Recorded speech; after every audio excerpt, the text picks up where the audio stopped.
Yes. Very good. Okay.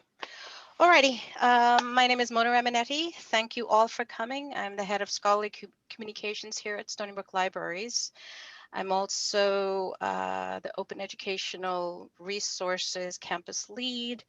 I'm the chair of the University Libraries Anti-Racism Task Force and an advisor to our Equity, Inclusion, and Diversity Committee.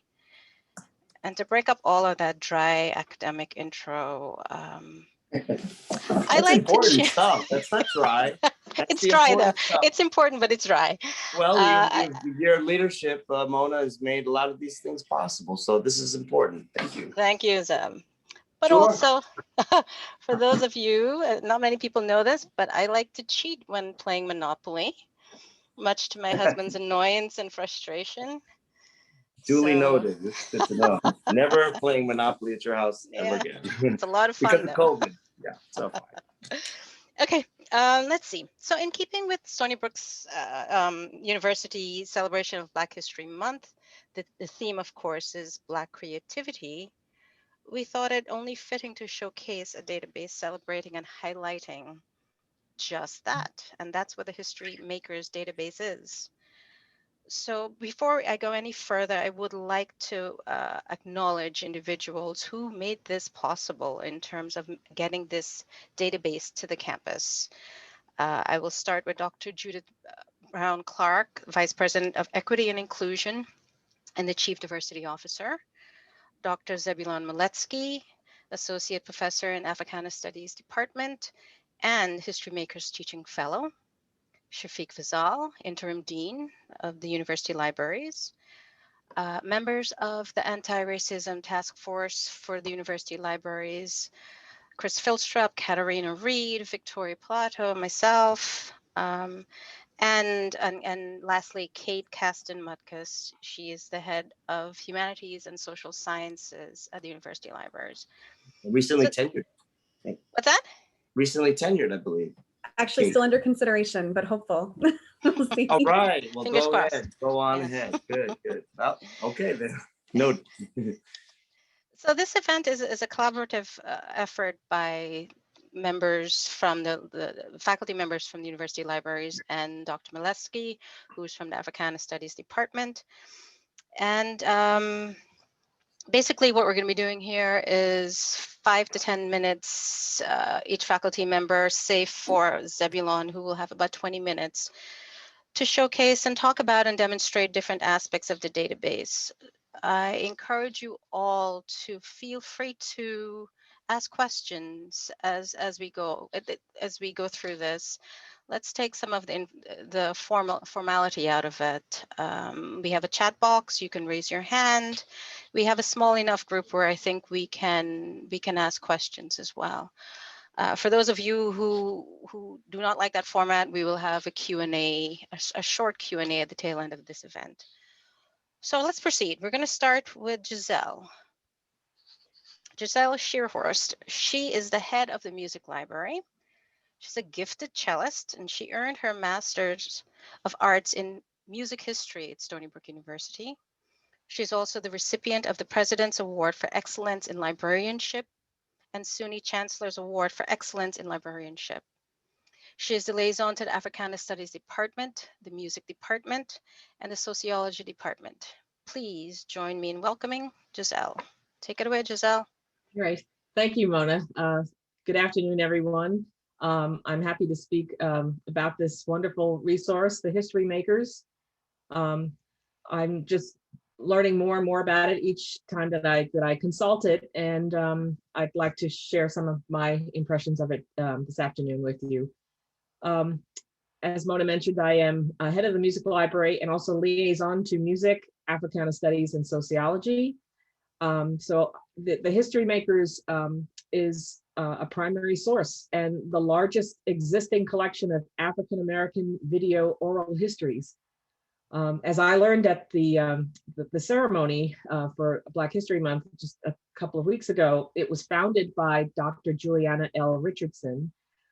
And I plan to utilize this database in my reference work and the library instruction that I provide to writing classes and other courses throughout the year. So just a brief introduction. To get to the database, you'd start at this website. I've shared the screen, library.stonybrook.edu, and click on databases. And you get the hyperlinked alphabet of all of the library's databases, and just go to H and scroll down to HistoryMakers Digital Archive.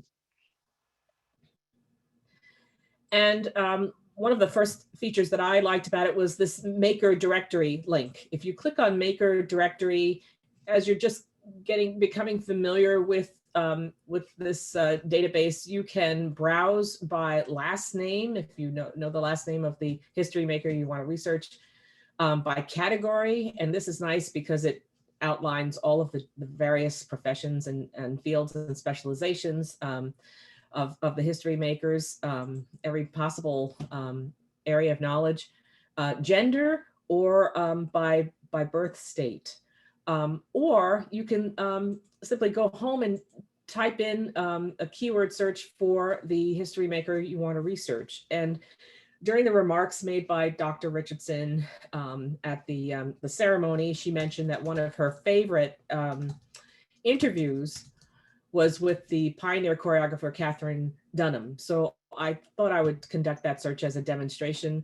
If you click on search with her name, you'll get all of the videos that feature Miss Dunham. And usually each interview starts with what's called a slating, or just an opening video. This is where the subject of the interview is asked to confirm the spelling of her name and confirm the date of the interview or the location of the interview, just details like that. And I'll just play just a few seconds of that. Mrs. Dunham, I need to have you first state your name and spell it for us. Catherine is E-R-I-N-E, K-T-H-E-R-I-N-E, because so many ways of spelling Catherine.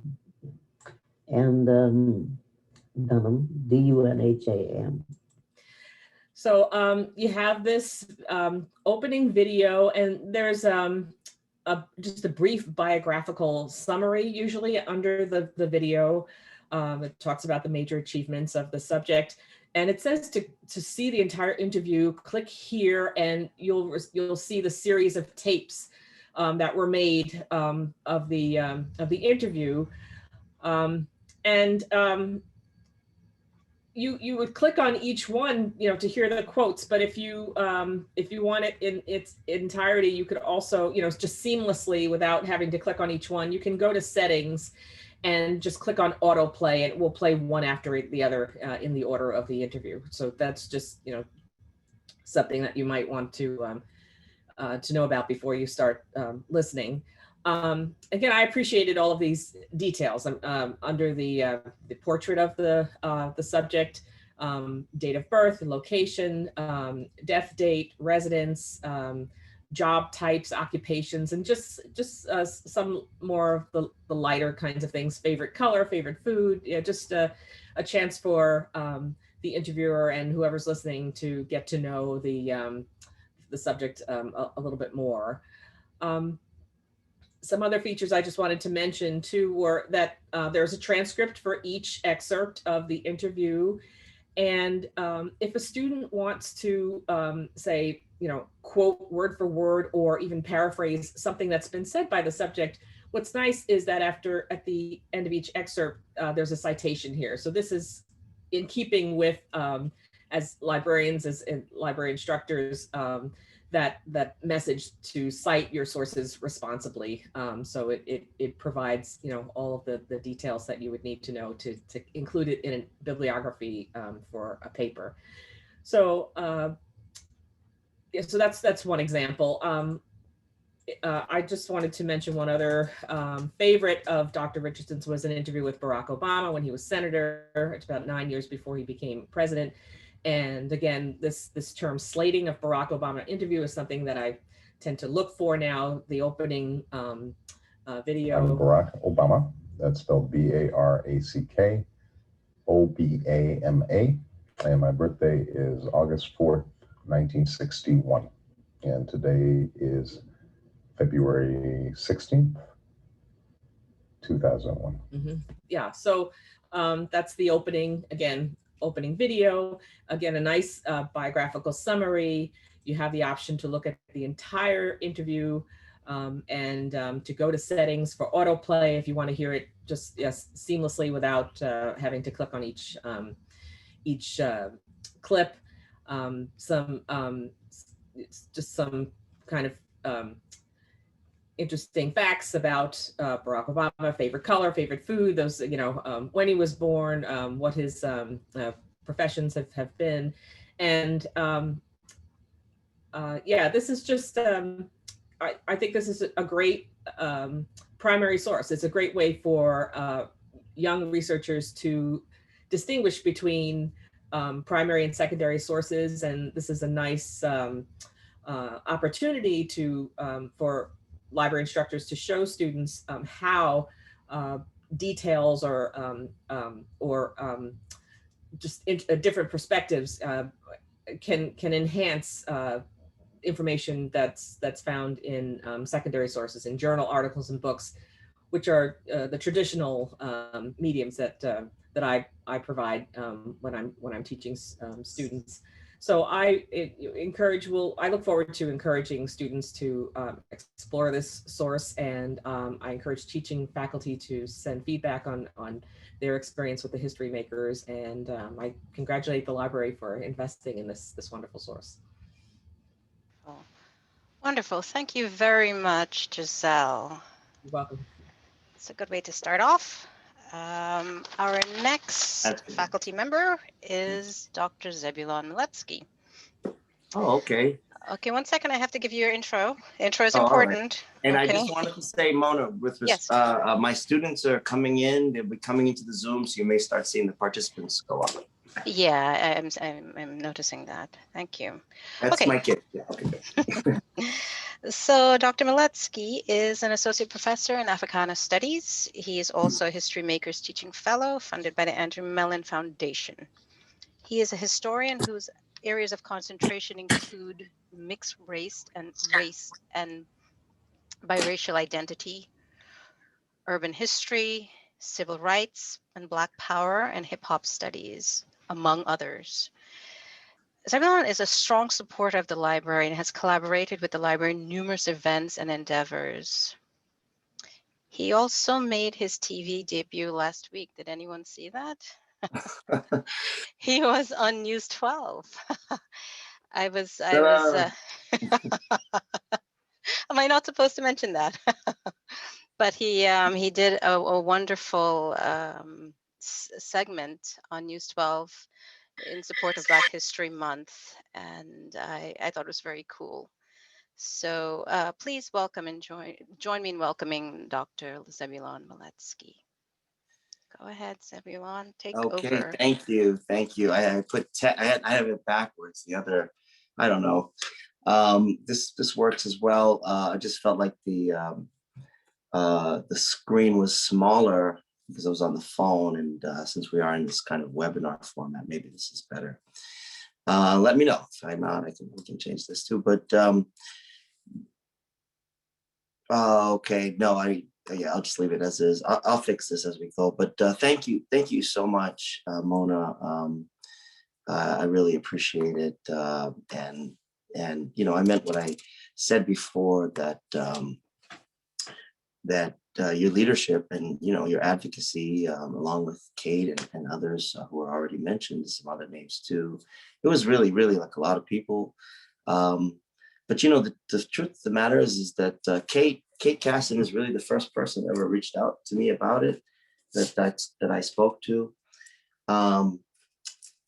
because I had attended the African American Intellectual and Historical Society's 2018, I believe it was, conference in Ann Arbor, Michigan.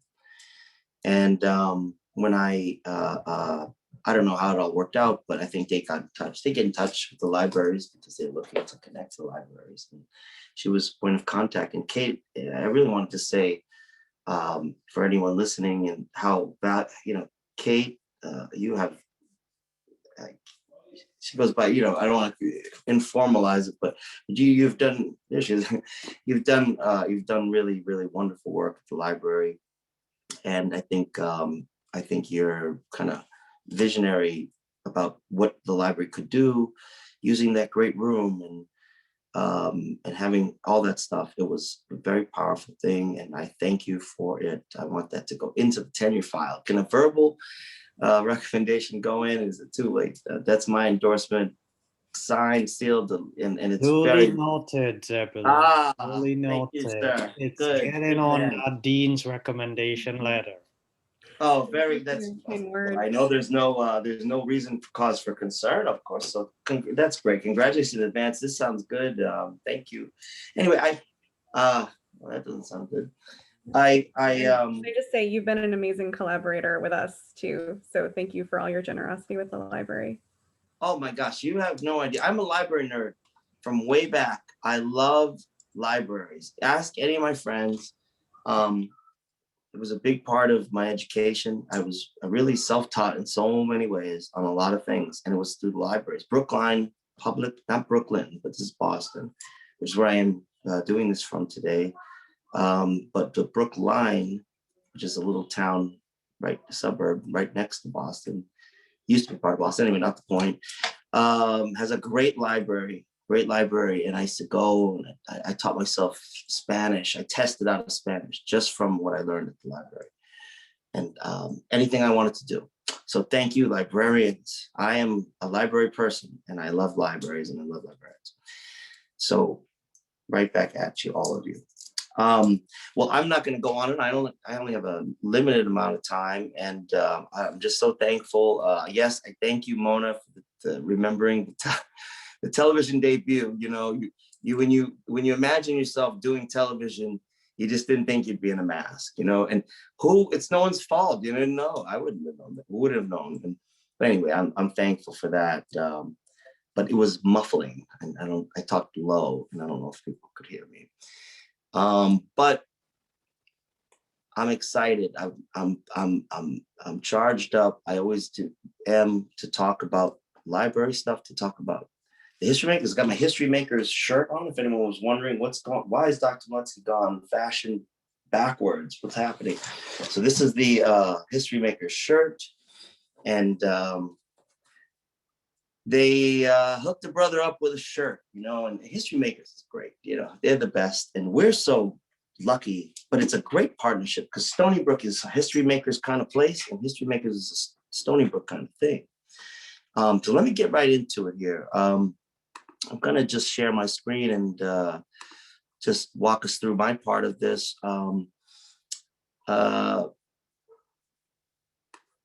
And I have, you know, talked about this a little already, but I'm gonna, for those, you know, there's always people who've not seen this, not, you know, don't, hold on a second, let me try something else. But permit me 1 second. Try this, done this before. Takes a little longer, but I'm gonna try to just walk us through this section, and I can see all the numbers are going up. That's good, because Mona is very into outcomes. You gotta get the numbers up, and so that's great. So thank you. I see a lot of my students coming in. It's good to see you. All kind of befuddled here. I got a lot of buttons and things people have sent me, and I realized that people send you stuff because they know you might be on somewhere talking to people. So I wear the stuff, and I'll share later. But this is a button from this is W.B. Du Bois, who I always talk about, and this is a button from the W.B. Du Bois Department of African American Studies, from which I graduated. And it was just their 50th anniversary.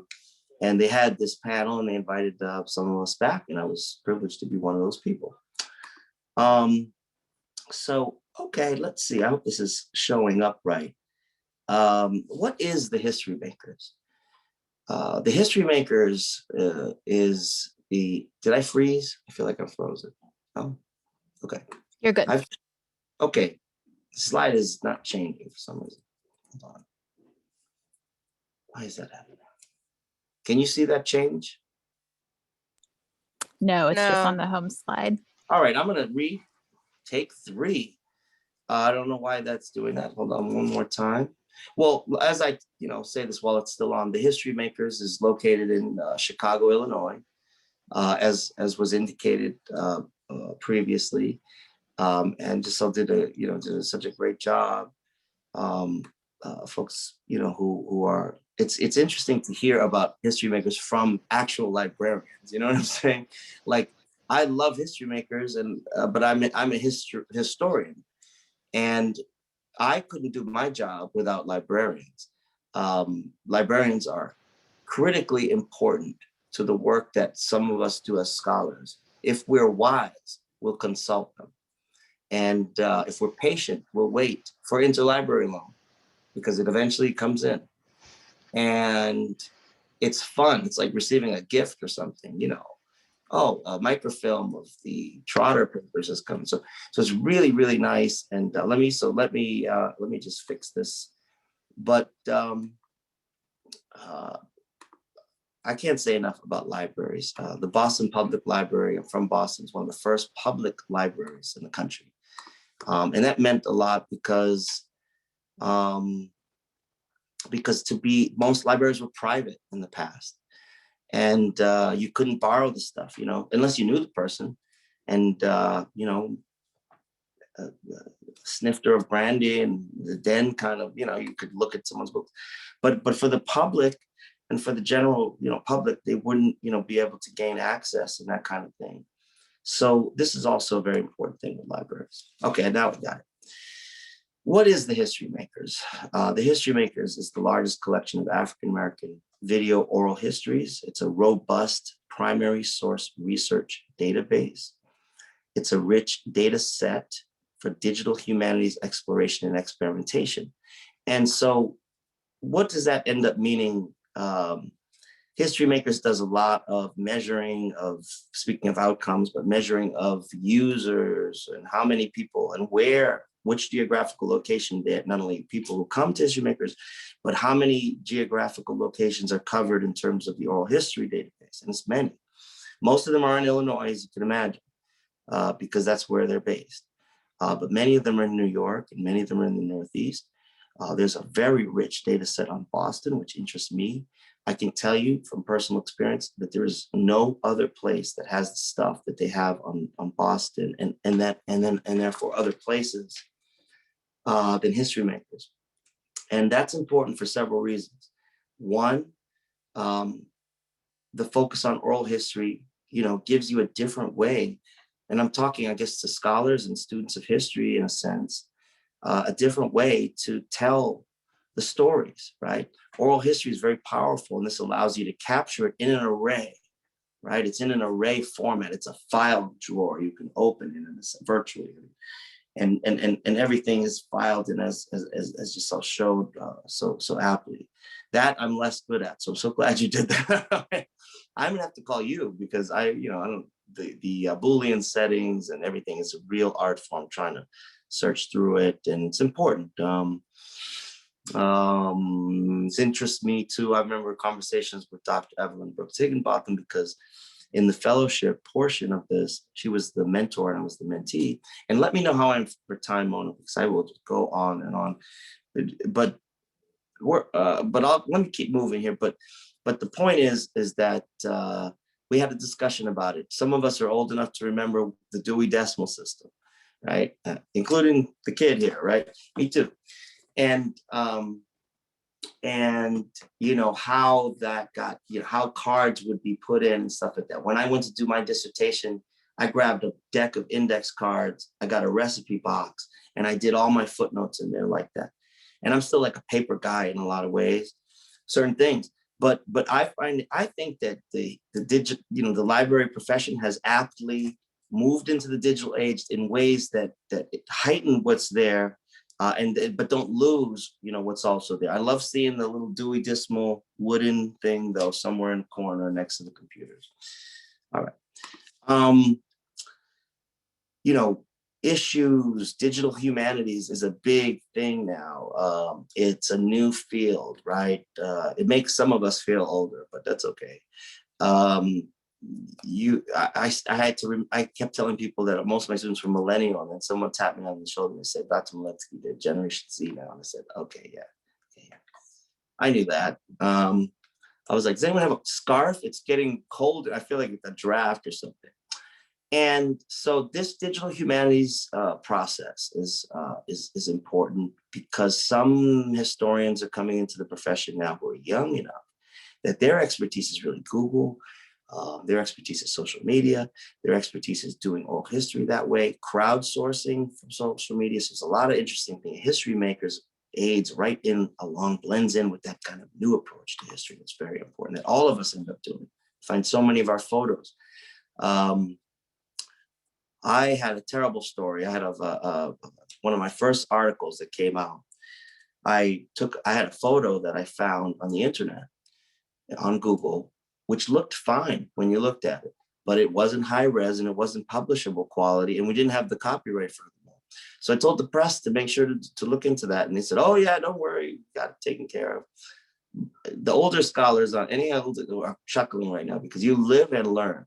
If you don't look into it yourself, it might not come out right. B, get a librarian involved who can tell you that's not a high-res image, you can't publish that. So because so many images are only digital now, if I made the point there. Before the HistoryMakers, important history was really hidden from view for various different reasons. You got certain moments, you got the Works Progress Administration hires people to interview people who had formerly been enslaved.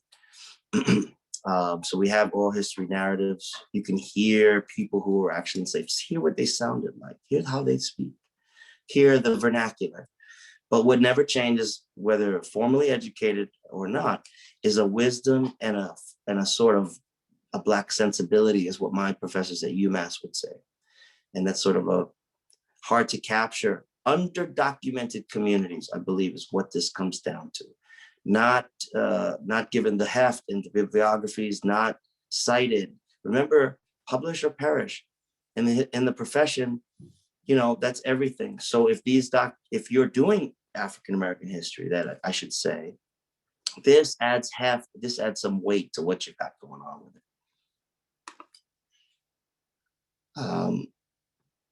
What are some of the goals and accomplishments of the HistoryMakers? It's grown. It's a success story. Let's say that. Everyone knows it's almost, you hear everyone else talking about something and you say, oh, it must be good. But why? They were able to create an archival collection of 5,000 African-American video oral histories. That is transformative because in the Black community and in African-American culture, testimony is everything. You know, bearing witness, it's a big thing. I can't go into how it all plays out all the time, but I can tell you that that's an important piece. It's an important piece because for a lot of different reasons. And so there's something that happens when you turn a camera on in front of someone. They remember versus a tape recorder. Okay, there's something good that happens in either case, but you may get different stories from just an audio, good ones though, and than you would from video. These are mostly video. So I think, think eyes on the prize. I show my students eyes on the prize. Many of them are here now and we will watch it. I'll probably just assign it outside of this. But, people kind of prepare for it. You've told them in advance so they know what to say, and you get gems, things that you just would never hear. Okay, so they've been very successful. The biggest thing was becoming, let's move myself over, to donate. Their biggest goal that they achieved was to donate the collection to a nationally recognized archive, and that happened, making wider access possible. Who is a HistoryMaker? HistoryMaker is an African-American by descent who has made significant accomplishments in his or her own life, is associated with a particular movement, organization. But, they want to stress these are grassroots people, and generally unsung heroes, like people whose story hadn't really been told. They're more like community. They're folks. They work for community-based organizations. If you lived in the city that these people were from, you know them. But if you didn't, you need, HistoryMakers shows them, what they did. And they're inspiring, of course. We finish out here. Time is constantly moving forward, and we're losing people every day. This is kind of a quicker version of what we talked about during the Black History Month. Charles Ogletree, one of the greatest legal minds in American history, and certainly in the 20th century, but he has signs of dementia, and I know this is public, so I'm not telling any tales out of school. And so a mind can, because of this terrible disease, for example, or someone passing on and that kind of thing, some people say, give people their flowers while they can still smell them. And it's kind of the same philosophy in terms of, who to interview and who to do oral history with. Who do you need to talk to in your own family that, may be more urgent than we might realize?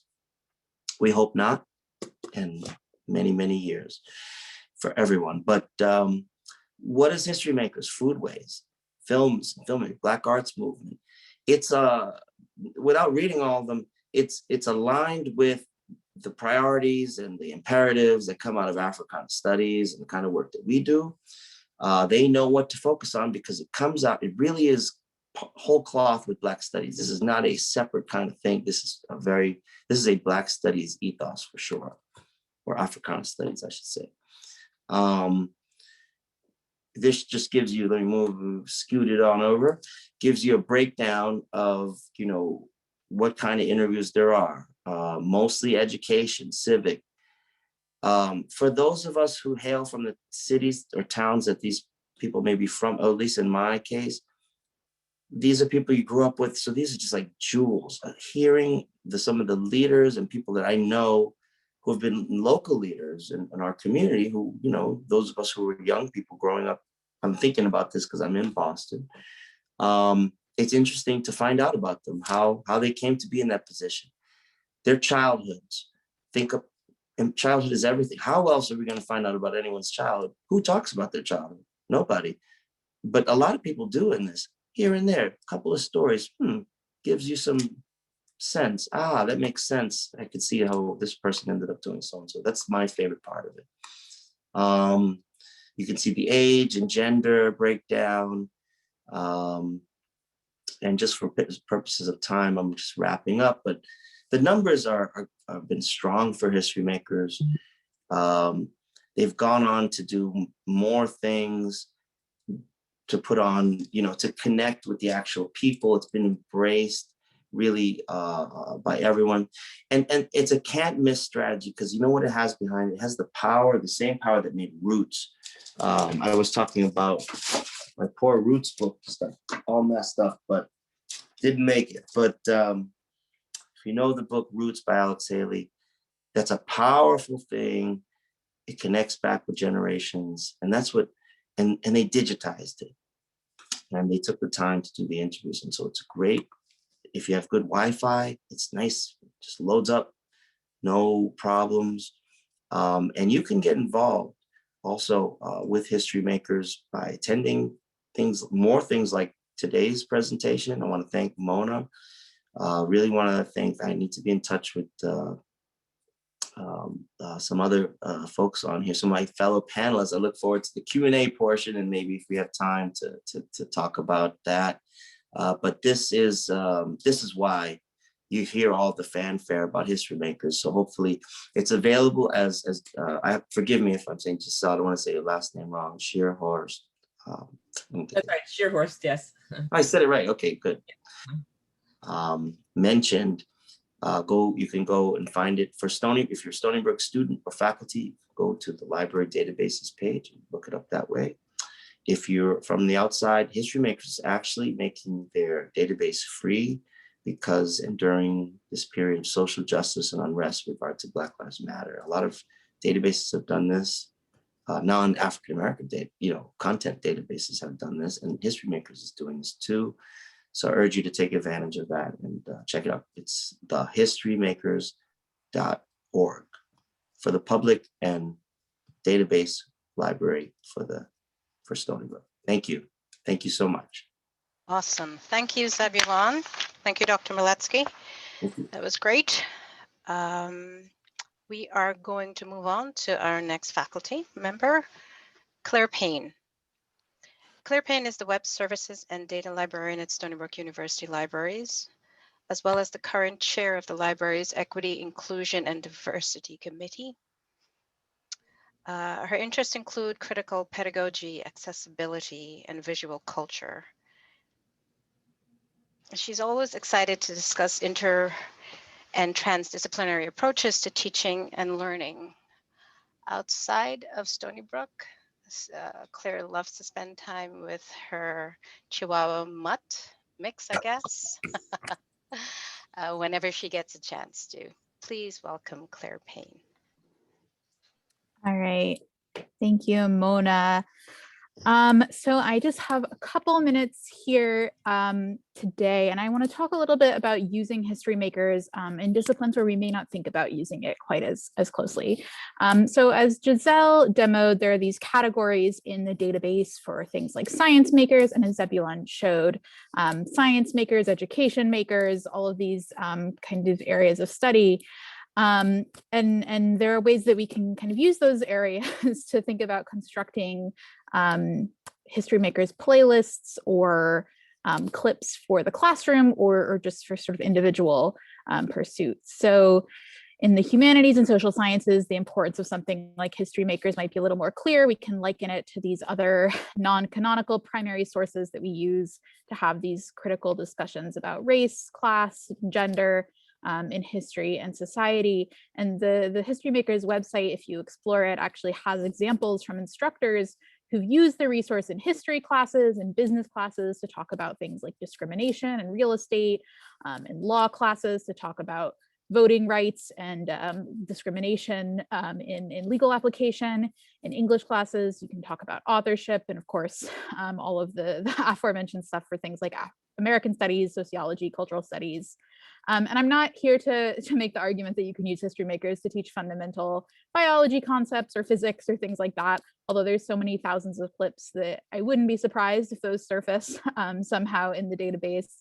But what I think this resource does allow for is these kind of critical interventions in these paradigmatic narratives of science, technology, and medicine that we all hear, and I think are traditionally fronted by these like white male heroes, for lack of a better word.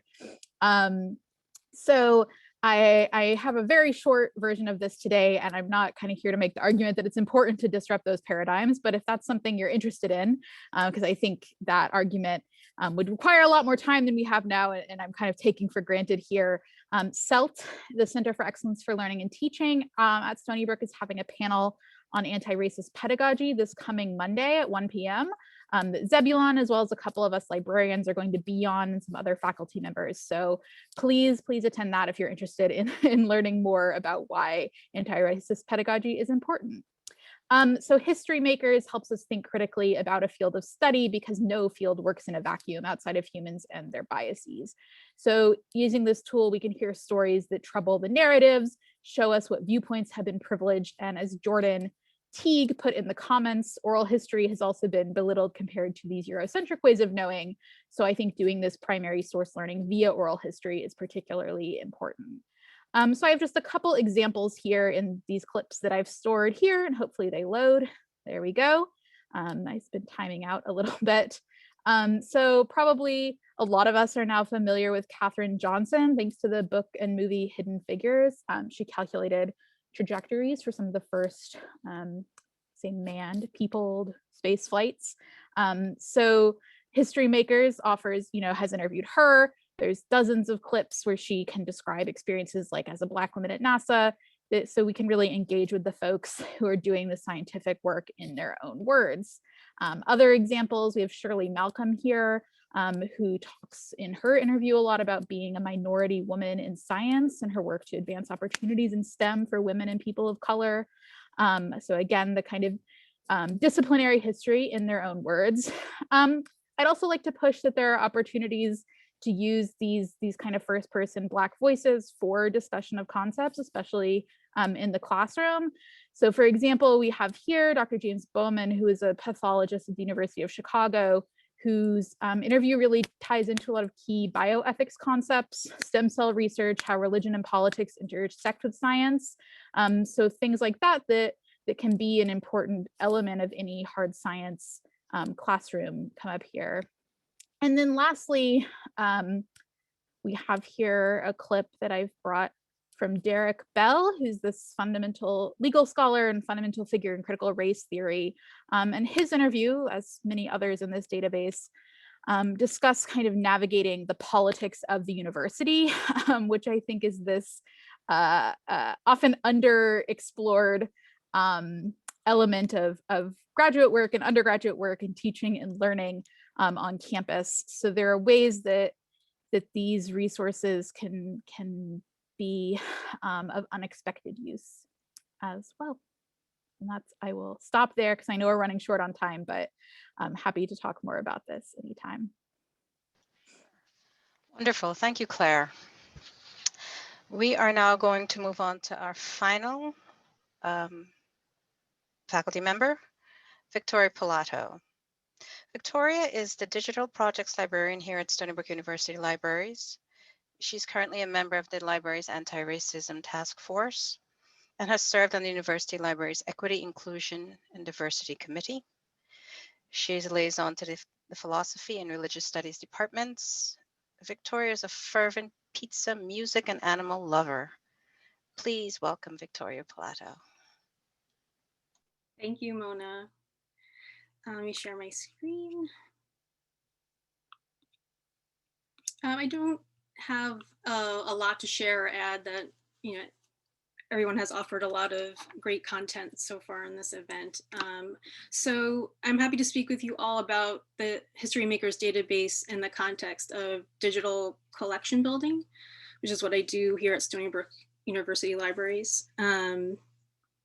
So as demonstrated already, the database is I think it's very user-friendly, because I've been to some databases that are not user-friendly, which I'm sure you all have as well. And they also offer, as Giselle showed in settings, they give a lot of instruction on how to use this database. So a lot of your questions might be answered in the database itself, but you should always feel comfortable to reach out to anyone here at the library or anyone you know that uses the database for help.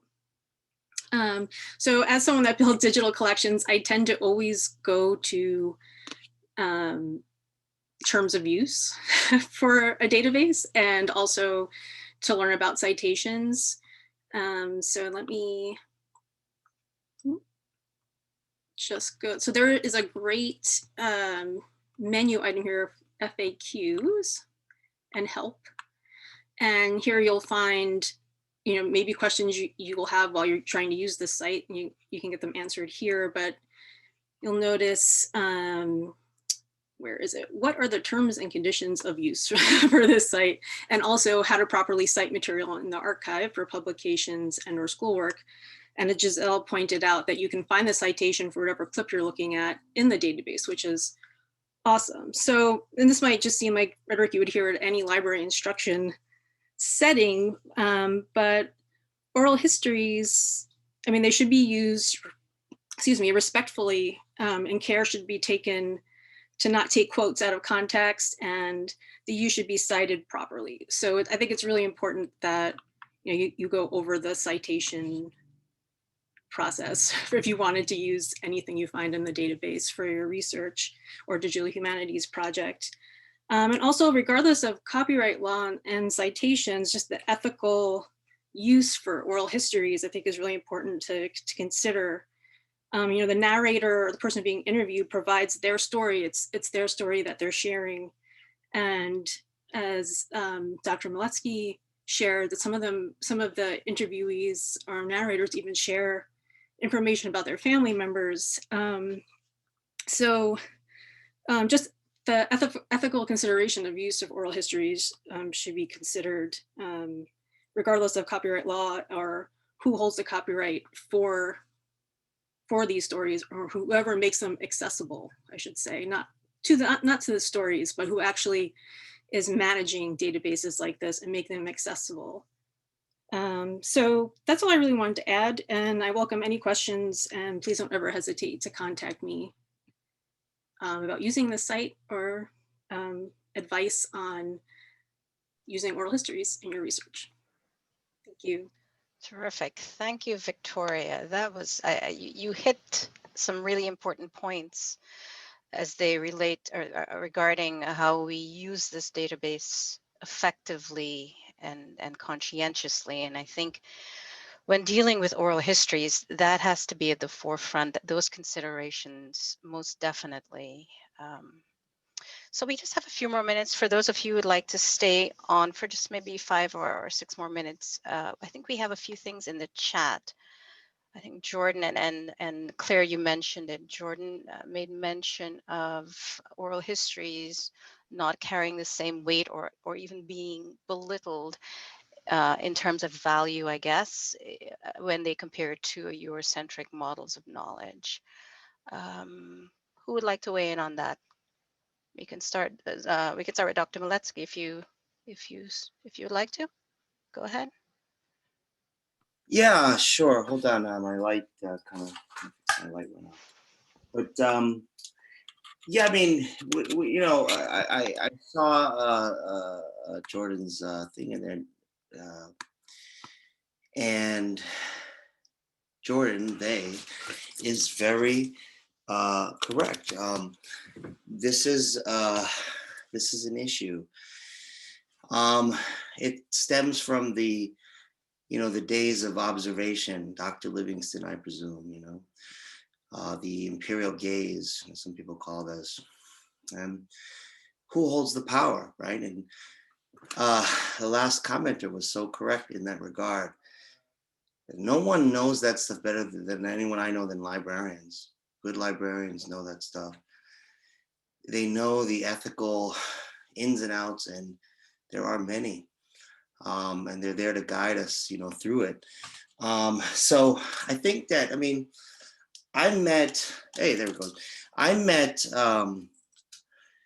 Dr. Richardson at I think I said this in the Black History Month, at the Oral History Association meeting. The fact that there's an Oral History Association at all tells you something. And I remember questions they were bringing up about the mountain men and the Appalachians and stuff, and what are the implications of interviewing or taking someone's story who is unlettered or self-taught or just not formally educated. There's all kinds of things there. There are, and so then we get into this kind of like, and it is the Dr. Livingston thing essentially, because it's kind of a colonizing effect, of observing the natives, observing the, in their current habitat. I'm like taking this too far, because there is ethical dimensions, but librarians, there's IRB considerations. Librarians can guide us through that. And I'm just saying, I mean, the librarians and the libraries and the academy had to make room for oral history. It was seen as a secondary, not as reliable of a source as written. So what does that bring us back to? Print versus oral tradition. People of color, or at least Black folks, and then also Black and brown and a lot of other diasporic peoples use oral tradition to griots and stuff. So there's always been that thing there, and librarians are the ones that help keep us out of the muck. She's absolutely right. Got to cite them correctly. Got to cite it right. I want to take that workshop. That's the workshop. Can we do that workshop next month? I want to take that workshop because I myself I do a lot of oral history in my own research. I have another example, but I don't want to just go on and on, but I'll wait to hear what other people think. I could tell it. Yeah, I would love to hear the example. Okay, let me wrap it up with this example. Me and my colleague were co-authoring a piece, and it was a real Wang doodle in terms of trying to like nail the whole thing down because the nature of it. And it was this piece about Roxbury, which is a neighborhood of Boston, in the 1980s tried to secede. Not secede, they didn't secede, but that's how people saw it. But they were going to try to create their own black city, basically. They were going to call it Mandela. It happened in the 1980s. It's kind of a hip hop sort of soundtrack of the Reagan's America I was trying to capture. And this young man did an amazing video about this phenomenon. And me and my co-collaborator, whose house I'm staying at right now, by the way, I gotta keep it down. Anyway, he's a good guy, but you know, gets upset. But you know, we saw this and we were just like, man, we don't have the whole story. We didn't have it. So I contacted, it was a college project. I contacted the student, I contacted his professor, and we asked their permission. And to this day, I'm like, did we do that right? I hope that was okay. But we gave full credit everywhere we could. Because it was a video, but he had taken these amazing oral history transcripts that took place within that video. And that became very important. And so it was librarians that helped us navigate that that ethical minefield. Wonderful. Thank you, Zebulon. Does anybody have any additional questions? We're running a little over the hour. Oh, Hidden Figures. I found this. Claire mentioned it. Perfect placement. Yes. We didn't plan this. Guys. Hey, PPS, where are we at? So look, I just want to thank you all for participating, the audience for being part of this very important, or exploring this very important database that we have. I encourage you all, just go out there and explore it. It is amazing. So many levels, so many dimensions, so much to go through. So, you know, take your time. We're going to have this database until 2022, June 30th, hopefully beyond that. But as of now, that's what we have it for. And please reach out to the library. I'm going to put you on the spot too, Dr. Miletsky, should you have any questions or any follow-up regarding using this important database. And I think that's it. If anybody else wants to mention anything, please, this is the time to do so. Otherwise, we're going to wrap it up. I saw Jordan's question again. I think I actually hopefully answered that between the. Oh, okay. It looks like we have Nora Tucker. Maybe, yeah. Nora. Yes. I just wanted to say that I tripped on this basically because I constantly look at what's going on. I'm new to Stony Brook. I'm new to the MFA Creative Writing Program, and I need you guys. I mean, I have to tell you, I was raised on Dewey Decimal. So and my father had a degree in archival studies. So I know the importance of the librarian. I know the importance of history. And I have a really important story to tell because my father was a Tuskegee Airman, but I think he did a little more than just that. And there's a whole lot of stuff that I need to get together that, you know, I got the anecdotal, I've got the oral, I've got even some cases and saying stuff and things that he shared with me. But I think he was a spy, and I need to, and I need you guys. I need you. Like I know the person he was involved with. I mean, I know some of the anecdotes that kind of put stories together about what went on. I even did some homework on the history, knowing what went on then in terms of how they smuggled German scientists out of Germany for the Oppenheimer, for the project. The the atomic bomb and all this, and I think my father was a part of that. And I want to write about it, and I want to have another more about it. Yeah, they called them human calculators. The genius, black genius. Yeah. And he had a code that was different than a lot of the different airmen had, that put him in a different category, that kind of set him apart. And all this, it was like all this intrigue. It's almost like a film noir. Oh no! And I'm gonna contact you guys because I need you to to help me, because I've gone as far as I could as, you know, as his daughter. But, you know, I know how you librarians know how to, you know, pull a rabbit out of your hat. I need that rabbit. Start with this search engine called Family Search. Besides HistoryMakers first, obviously. I have Ancestry.com. I have his discharge papers. I even have his ID card. I mean, I don't, and the person he worked with was a German Jewish man. And I have papers, and I mean, I consider him my grandfather. Just call me. You know, just please call me. I put my personal number in the private chat. Make sure to note it down before we end so that you get it. Because I think, you know, once the Zoom goes down, if you got a pencil or something, okay, I'm gonna leave it personal chat. And Sag Harbor, I want to know more. My grandfather was like a military trainer of karate and of self-defense in for the Tuskegee Airmen. My grandfather. So I got to talk to you. So please call me. This is can't be just a coincidence. Oh, HistoryMakers in effect. Right. Yes. Hey, wonderful. Thank you all. Laura, thank you for sharing. Thank you. And safe travels, everybody. I understand there's a storm coming in the next few hours, maybe. I don't know what News 12 is going to say. I'll find out when I get home. Thank you all again. Take care. Okay. Bye-bye. Thanks, Mona.